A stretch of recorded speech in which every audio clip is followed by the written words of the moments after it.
Hi guys, let's go over workbook 10.1. It's asking us to find the rate of change of this linear function. And it gave us this input-output table. One thing to remember is that rate of change, or M, is known as the change in y divided by the change in x. And the equation that we use for that is y2 minus y1 divided by x2 minus x1. And so what we can do here is we can take any 2 points from this table. It doesn't matter which two, but let's say for funsies we take the first two.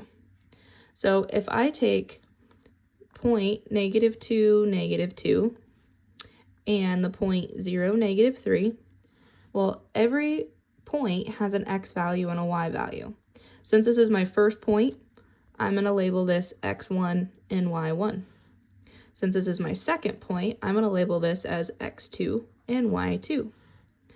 And then I'm just going to take those values and I'm going to plug them into this equation kind of in their designated location. So y2 is going to go into the y2 spot, minus y1, and y1's -2. I'm putting parentheses in there just so we know that's subtracting a negative.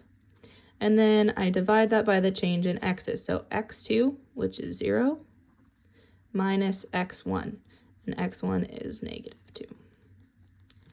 Remember that when you are subtracting a negative, it's like adding a positive. So -3 minus -2 is the same thing as -3 plus 2, which is -1.